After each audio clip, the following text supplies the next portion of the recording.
Hey, what's going on everybody? Alex with you here as usual. Thank you for dropping by for yet another chess video.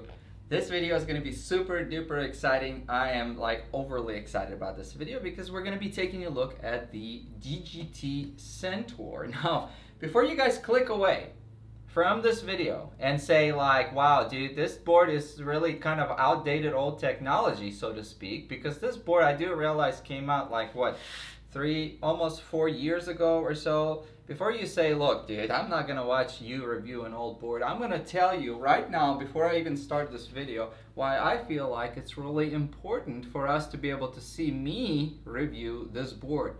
Because unlike some of the other people out there or companies, for example, I don't know, let me just give you an example. Square Off, for instance, right? They have their own YouTube channel. They've got like 5,000 some subscribers, but Square Off does reviews of Square Off boards. They review their own technology. How many boards does Square Off have? Like 3, 4 maybe or so. That's it. Do you see them review other boards? No, it wouldn't make sense for them to do. I mean, you see other companies, chess companies, they will review sort of their own product. That's what makes me different, is that I review all kinds of boards. I'm not obligated. I don't really work for anybody. Yeah, I affiliate with some people, but that's about it. I'm not tied to anybody. So therefore, the opinions that I give on the boards, or the boards in general that I review, or the chess pieces, are all pretty much whatever I want to do, whatever I want to review. So it just so happened, if, by the way, you've watched my last video, thank you guys for those of you guys who did, towards the end of the video, as I tend to put a lot of important information in my videos, so I always encourage people to watch my videos to the end. But I actually mentioned that I'll be reviewing this board in my previous video, to those of you guys who've commented. I did make a mistake though. DGT Centaur, I don't think it works together with DGT Pi computer clock, or whatever it's called. I think DGT Centaur is a standalone board, and this is what we're going to be getting into. Today we're going to be taking a look at this board. I reviewed a bunch of other boards. I reviewed Square Off Kingdom board, I reviewed Square Off Pro, Chessnut, ChessUp. I've reviewed boards. I've glanced at boards and reviewed them for my friends that have played different AI boards. The ones that I haven't even done reviews on this video, so I have quite a bit of experience when it comes to sort of seeing what these boards are all about, where the technology is moving forward, and how these boards stand the test of time, as we will see in this video. And in general, I have a lot more experience, so therefore me reviewing this like 3-4 year old board, it still makes sense, because I mean, you will see it through my eyes in this video. You're gonna see things in my opinions that will actually matter, because say, for example, you bought this board and you haven't played any of the other AI boards, you would have a certain opinion. But it would be maybe different from my opinion, because I have so much more to add, all the layers of me reviewing other boards. That's why I feel like this video is going to be important. Anyways, without digressing anymore, I'm notorious for digressing. It just so happened that I was online and I was looking at the different boards, and I really was excited to try out something DGT. The DGT company has not extended affiliation to me, so I am reviewing this board as is. And also I am, I was interested in the DGT Centaur. I was also interested in some of the other boards, but I do realize that the DGT boards are kind of expensive, so I was aiming at one of those like $1,000 boards. But we got to start somewhere, right? So we're going to start a DGT collection. Oh gosh, it's hard to say. DGT collection with the Centaur. And this is where we're going to be moving forward. If I get more DGT boards, we're going to review more of them and take a look. And so let's take a look. So basically, all in all, this is not a new board. It's AI, it's a computer board with a technology that senses the chess pieces on the board, just like we've seen in all the other ones. And let's just jump in. I'm going to kind of zoom in and show you guys what this board is all about. Okay, so let's take a quick look. So this is the DGT Centaur board with the pieces that come with the DGT Centaur. It's got this really awesome little screen. This is what initially attracted me so much to this particular board. You have an actual screen that's kind of this like e-paper type of screen. So supposedly in the reviews I read, it's really good for the eyes, because yes, I do agree with this. It's not like it doesn't shine too much in your eyes, and this can be seen in broad daylight, because the more light that you hit on this, like the brighter it gets. It's really cool, the fact that they've introduced this little screen here. Pieces are plastic. They're not super heavy.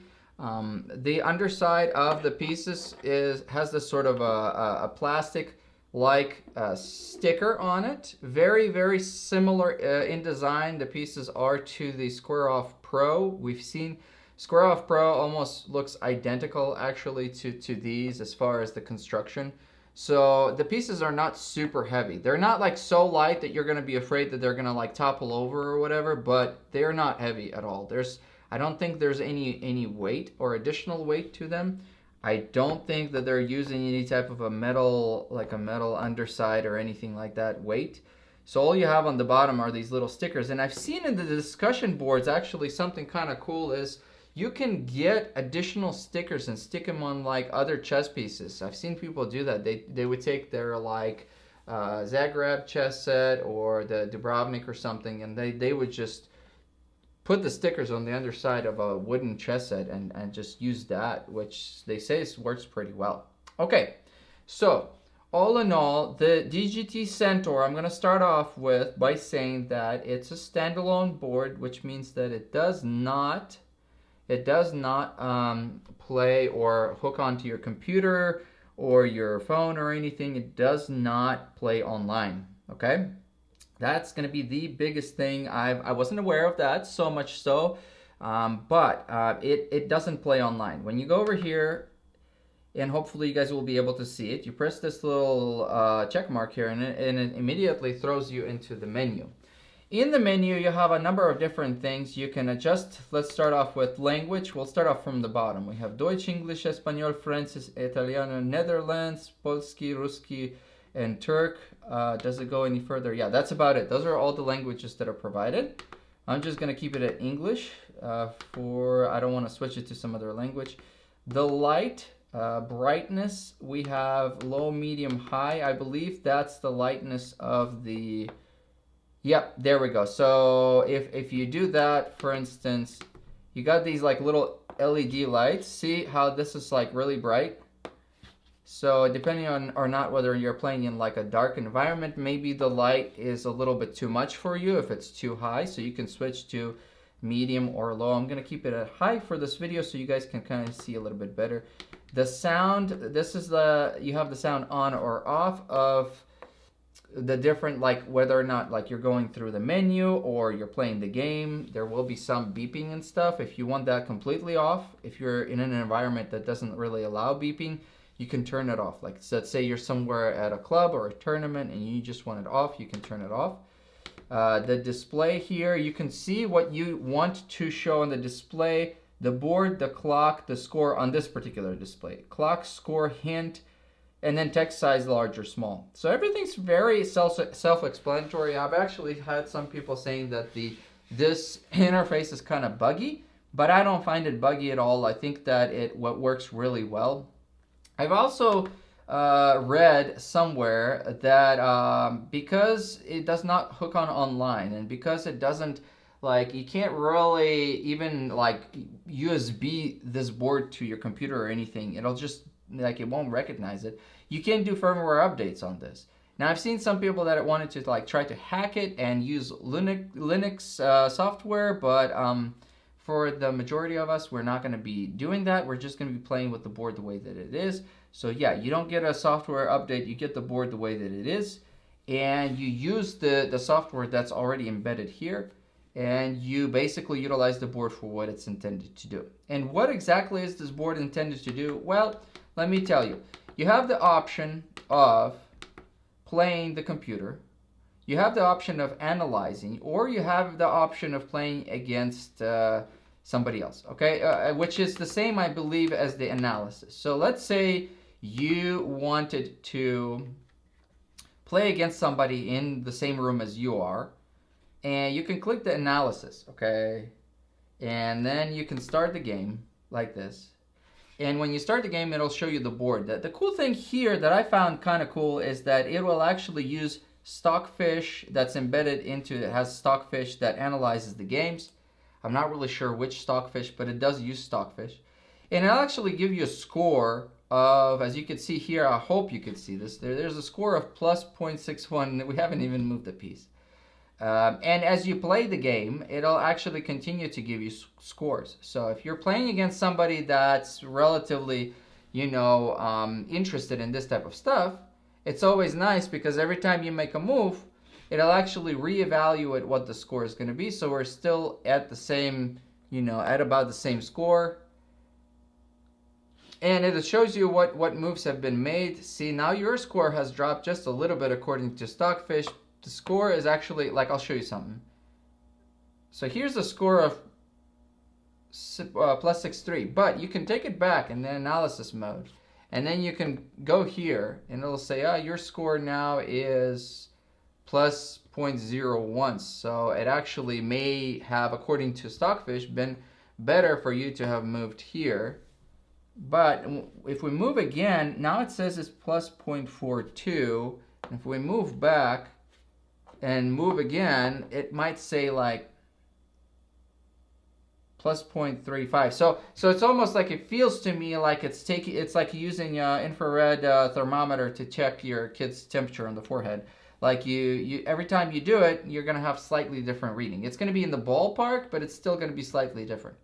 Either way, it's fun. If you do it this way, if you play against somebody else, you are able to see the score here. I don't think, given that you can't really hook this board to a computer. Now, if you guys, like I said, if you found or read somewhere something different, please, by all means, comment below, let me know, so that way other people can know. But because there's no way that you can connect this to the computer, you can't export games from here, so it would still make sense, like I've said before, to keep some kind of a game score pad or something while you're playing, so that way if you wanted to review it, you could always load that up manually somewhere, and so that would make sense. So this is kind of cool. You're playing somebody, you can bring this chess set with you somewhere too, and I'll show you guys, I got a little bag with it too. You can bring this and you can have a game going, and anytime throughout the game between you and some other person, you could talk to them and say, well, hey, look, it says here that based on our position, it rates us, me as being a plus 2 or plus 3, or, so that way during the entirety of the game, you can know where you're being scored or where the opponent is being scored, okay? So for example, whose turn is it now? If we were to take this piece, what is it rating us at? Look at that. So almost equal here. I know this is kind of a sort of a tricky position, but and a tricky opening for some people. So look at that. Even though the black just took a pawn, all of a sudden we're +1. Okay, so that's kind of cool, it's kind of cool to see something like this. What if we were to sacrifice? Let's see what we do if we sacrifice in this particular. It's rating us at -1.79. Is that good or bad? I don't know. Obviously you could take it, or you may choose not to. And now that we've taken it, took us back to +1.7. Well, that's cool, Check. And then, once again, because I'm playing this way, I'm not playing against the computer. So, I'm just kind of showing you guys how this might work. And then,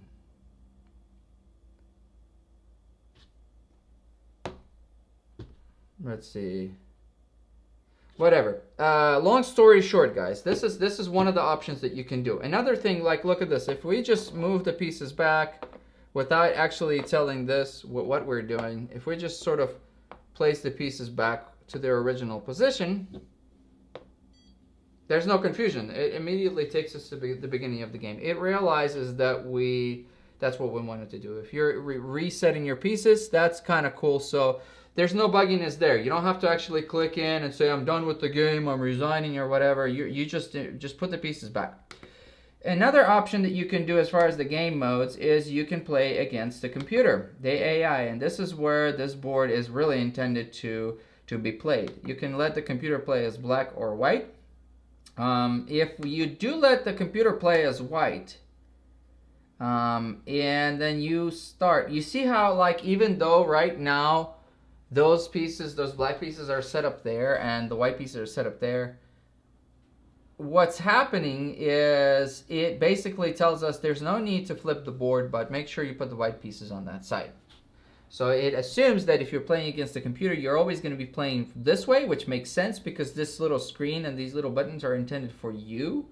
If the same screen and button setup was over here, reversed as well, then perhaps they would sort of have an intention of you switching the board or turning the board around. But it always has you playing from this side, which makes a lot of sense. But yeah, you would need to put the white pieces back on that way.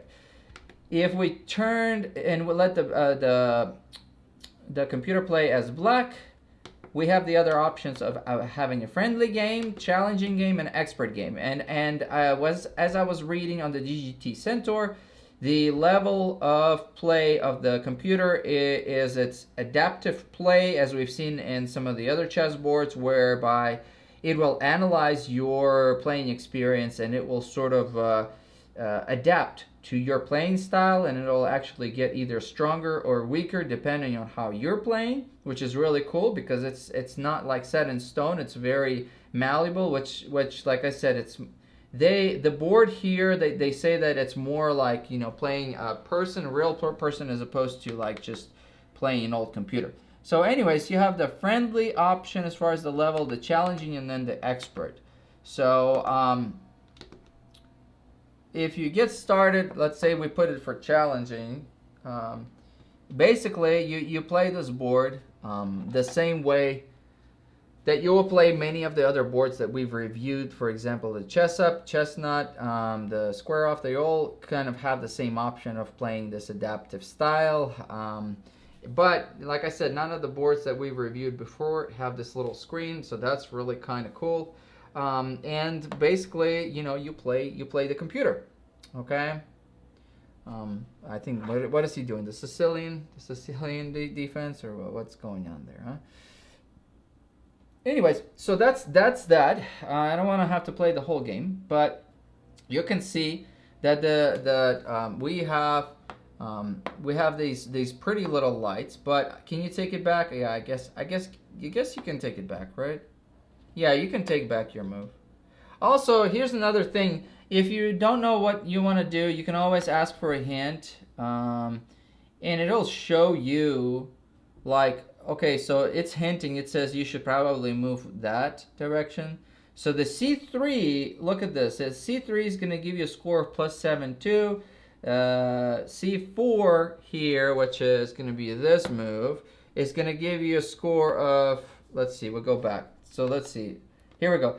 C4 is going to give you a score of 0.96, but see, this kind of changes a little bit. So now it thinks that you should go there. So, I mean, obviously they're not going to give you some blunder move like this as a hint, but it's still kind of cool because it gives you the options, and it scores the options based on the current game, what it believes should be, you know, could be the moves here. So in a sense, it also kind of teaches you, okay, so if you go with D3, for example, which, you know, may or may not be the best option, it rates it as +0.58. Your current score is +6.69. So you know, you have some moves to go. So that's really cool that you have the hint. What else did I want to show you guys? Oh, one of the things I wanted to show you guys is, let's say for example that I switch these up. Let's say for instance I switch these up, okay? It still recognizes this being a rook, this being a queen, so there's no like in chessnut, each individual piece is, see, it still believes that you made a rook move this way and you can take it back. It does not recognize these pieces being individual, so the underside little sensor thing, I guess, is the same in all the pieces.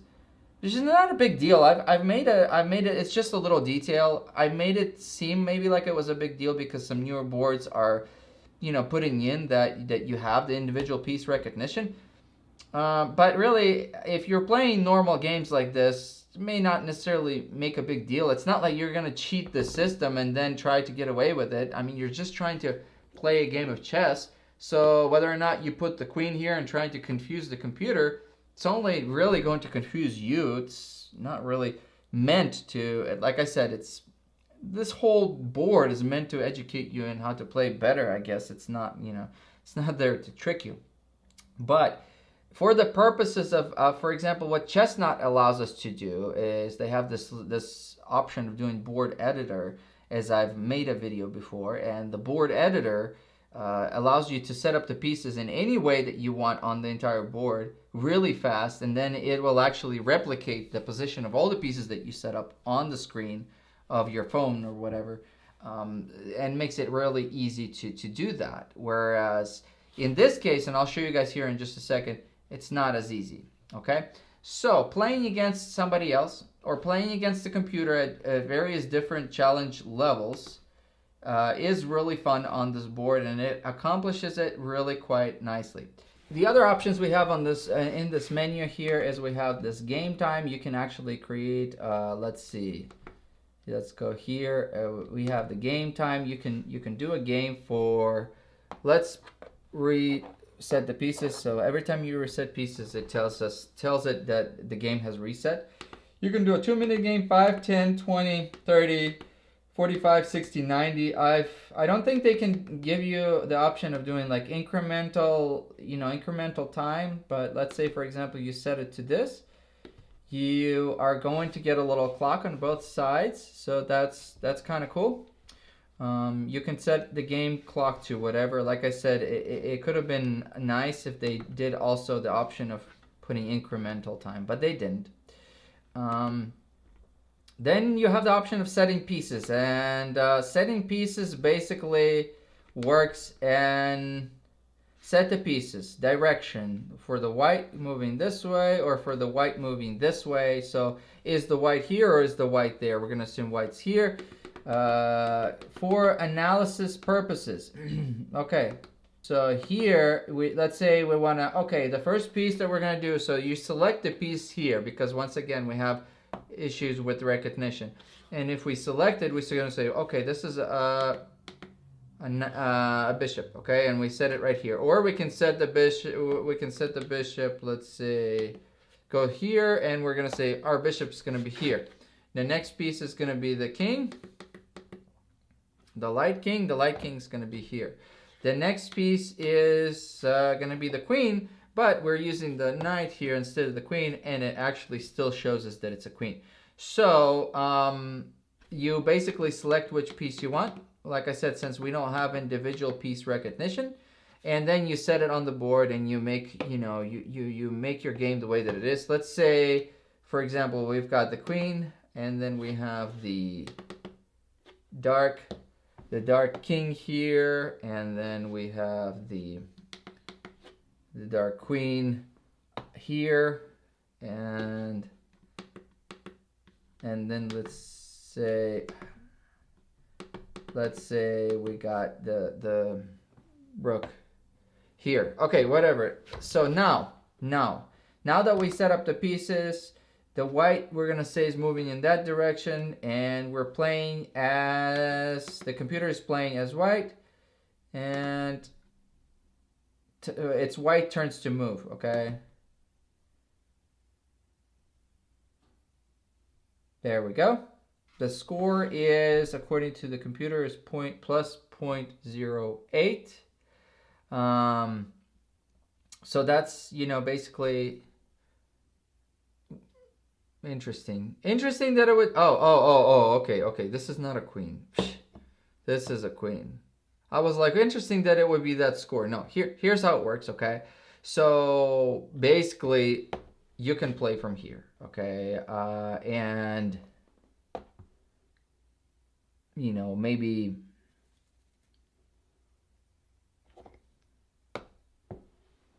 maybe we're gonna do this, and we're still playing against the computer, and then we're gonna, I'm gonna go here. And now the computer's thinking. Okay, the computer's going there, and then I don't know. I think this would be still kind of a What is it saying? Yeah, I think it's still gonna want to do a draw more or less, possibly a draw. I don't know. Let's do, because we don't want to exchange the queens yet. But as you can see, long story short.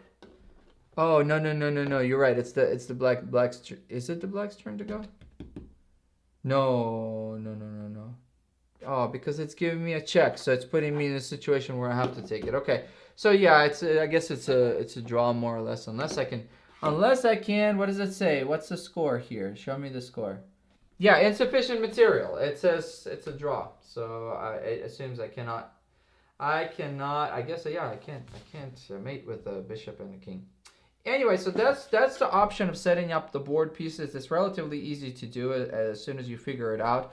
And that's about it for the Centaur. You have the option of playing on the board against somebody else in real life. You have the option of playing against a computer at various different levels, which I found to be quite nice. And like I said, the board sets out to do those things. Yes, it does not connect online. But at the same time, we're not missing out much because this board is intended to be used in this fashion. If you want an online board, you can either get, I mean, there's a multitude of different boards. I want to review the millenniumchess.com board. It seems to be a really cool board, so I want to do that one soon, but I haven't had the time or the money to get that board yet. This is a relatively thin board. It's really quite large. The squares are nice, and I've heard a lot of people review and say that the same thing, that it's sufficient square size for good play. The square color is really nice. It's got this sort of a semi rough, this nice feeling. It doesn't feel super smooth, but it's nice enough to be able to move your pieces around without scratching the board. The sides of the board actually has this sort of almost like a plastic / rubber feel to it, and the buttons kind of have the same feel. The buttons work nice, and I don't know whether the buttons would eventually wear down, but overall it's really nice. The fact that you have a screen here is really cool too, because this screen doesn't use a lot of battery life. So you can play this board for quite a while, especially if you put the indicator lights to a little bit lower. You could probably not have to charge it for quite a while. The underside of the board looks really, really funky. I was like, what? It almost feels like somebody forgot to close the cover here, but this is how the underside looks. I don't know why they've left it the way that they did. I would probably venture to say it should have probably been closed. Like I said, it almost looks like just they forgot to close the underside of the board. But that's that, and I guess they made this way to just have a very transparent feel to the board. There is no buttons aside from the buttons that I've shown you guys. It uses a little micro USB, not the USB-C, not the new ones, but like the micro USB port here to charge the board. That's really all that it's intended to do. I was gonna do, I could still do a comparison video of the DGT Centaur to the chessnut or any of the other boards for that matter. But I just wanted to kind of quickly show you guys. This here is the chessnut board as far as the size of the squares and the board itself. Here is the DGT Centaur. So as you can see, the DGT Centaur have made their board aimed at more or less of a tournament square size, as opposed to kind of a smaller analysis type of board that you see here. But I guess I could make a comparison video of the little details and everything. These are two different boards. They accomplish completely two different things. If you're looking for a feature-rich board, then you might want to consider something like the chessnut, because this chessnut board has a lot of the different nuances, a lot of different things that is missing out in this board. And it's lower in price tag too, because nowadays the DGT Centaur I think is still about $400, and here you can get this board for like not even half that amount. And this board will allow you to go online for Elite Chess and chess.com, and allows you to analyze your games and do a whole lot of other stuff. I mean, this board is pretty awesome. However, some people may not want to even I know there's some people out there that'll say, look, there's no way I don't want to play online. I mean, there's just some people like that. They've never wanted to play online. They are not ready for it. They don't care for it. So they just want something that'll accomplish what they wanted to accomplish, and they wanted to accomplish it well. And that's, I mean, this DGT Centaur board accomplishes what it set out to accomplish pretty well, in my opinion. I think that this board is very solid. I've heard some people say it's got glitchy interface, but in my opinion, I think it works really smoothly. I really like the fact that, like, middle of the game, you can just set the pieces back to the beginning, and the board recognizes that you've wanted to start your game over, so it doesn't ask you, it doesn't get confused. As, like, for example, when I did the video on the Square Off Pro board, if you start resetting the pieces back, it's going to get confused like crazy, okay? But here, it recognizes you're done. So there are a lot of little nuances like this. It's kind of nice. You don't have glitches. You don't have these sort of bugs and stuff in the actual board. It plays nice, and it doesn't give you trouble. And that's the last thing that you want. You don't want these type of boards to give you a headache. You want to concentrate on chess, and you don't want any other distractions. And this is what the board allows you to do, okay? However, in 2022, like I said, I got this board at a quite of a reduced price because I got it used. And therefore, I guess it allowed me to show this board to you guys, and allowed me to express my opinion for it. And if you found it helpful, then be sure to hit that like button. Anyways, but here's the thing. DGT not only makes this board, they make the DGT Pegasus, they make the more expensive boards. They, in fact, have quite a few boards, and they have quite a few clocks. And with that being said, their product lineup is not that small. It's not like, you know, some of the other companies. So if that same company has been making this board for a while, and now they're creating boards that can, you know, log on online and do all these other features, what is the company to do? Should the company continue selling this chess set at the same price it used to sell it? Or should it reduce it? Is a question for the company itself. If they reduce the price of this board, let's say, down to $100 or like $200, in my opinion, that makes sense, because now that same company is creating more advanced boards, more feature-rich boards.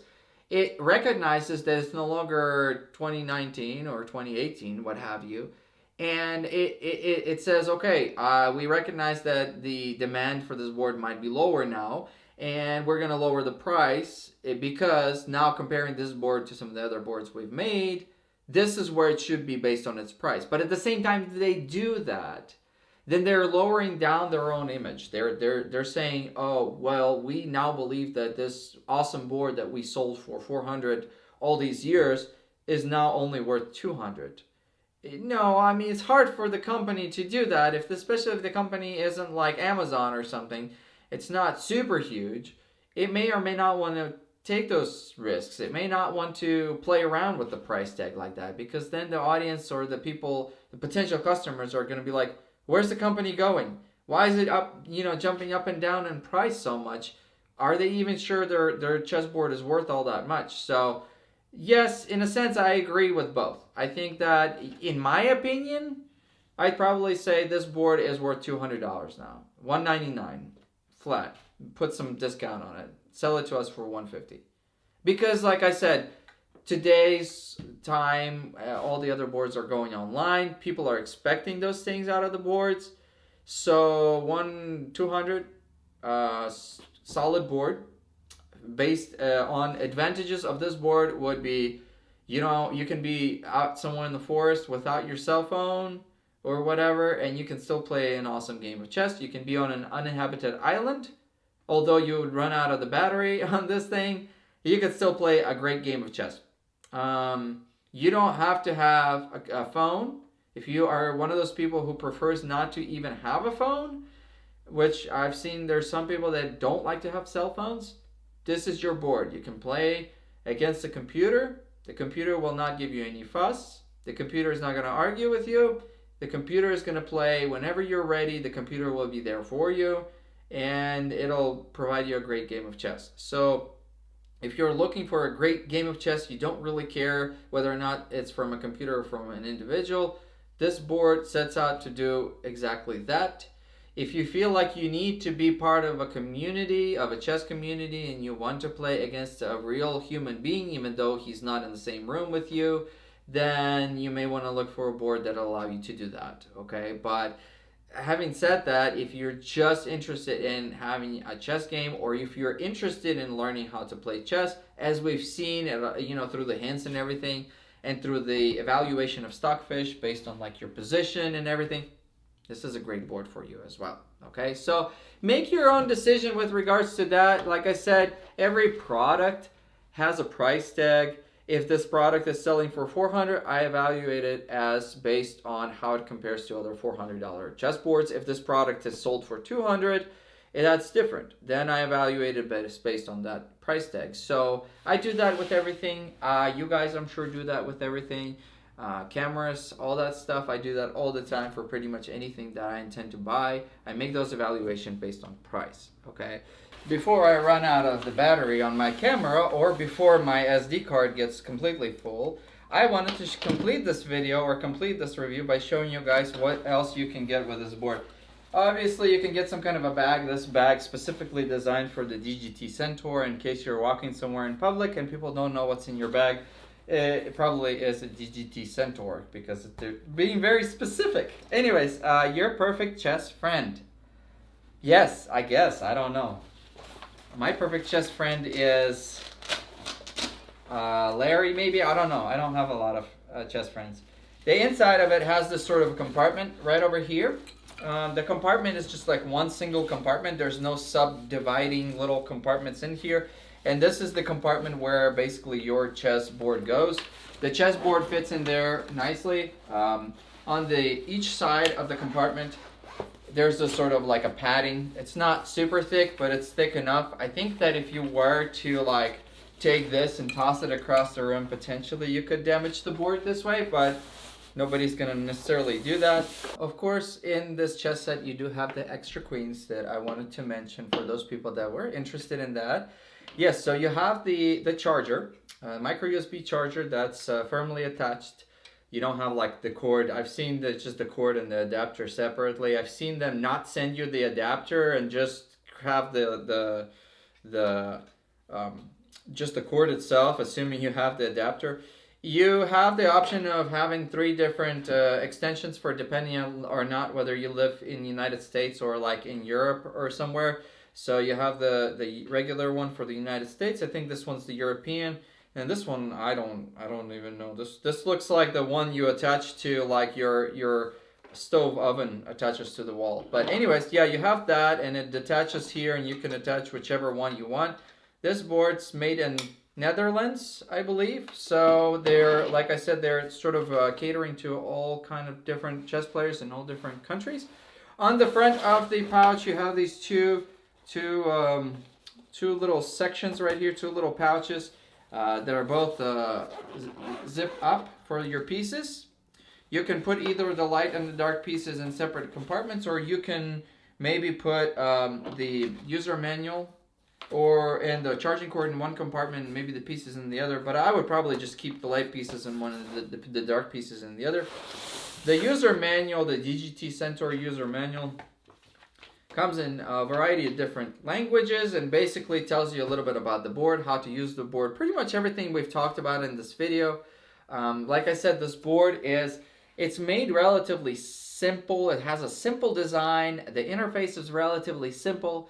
There's no extra stuff. As we've seen, like if they make a board with so many features and it's like does a whole lot of stuff, then the interface can get a little bit confusing for people, and that, then that can kind of bog the system down if you're getting confused in the menu because you can't figure out, where this is and what it's supposed to be doing.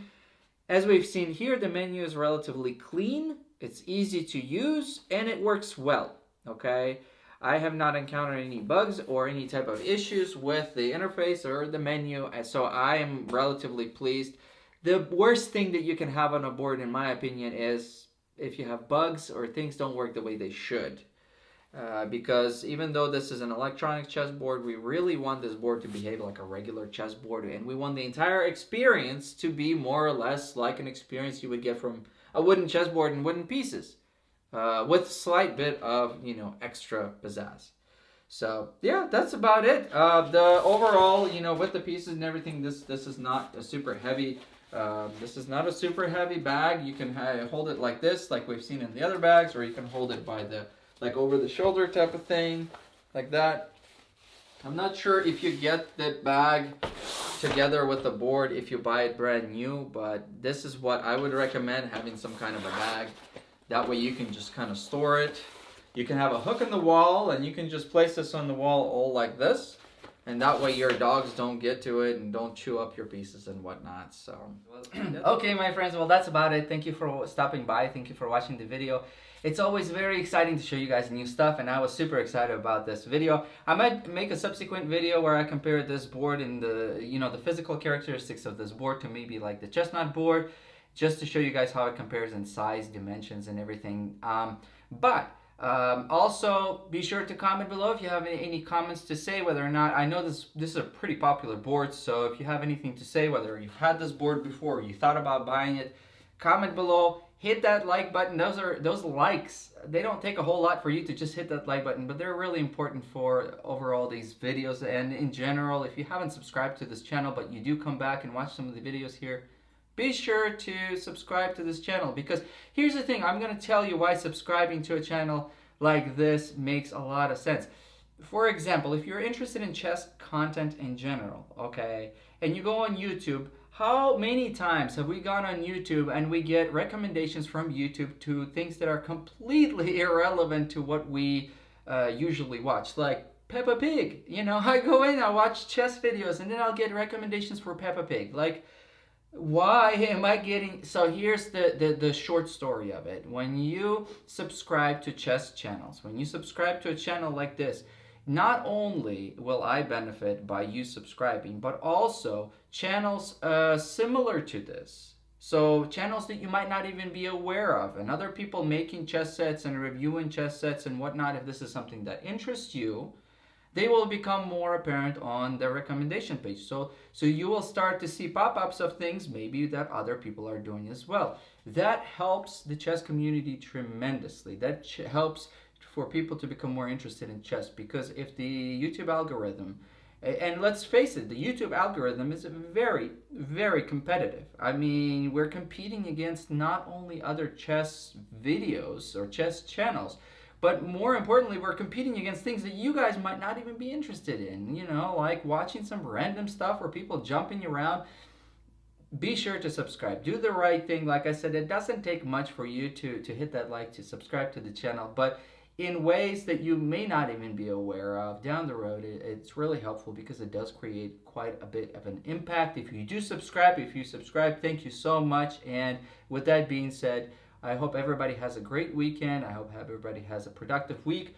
Christmas is coming up, holidays are coming up, so I wish everybody safe holidays. If you intend to drive, please drive safe. Anyways, hope everybody stays safe, stays productive, and I'll see you guys in the next video, okay? Bye-bye.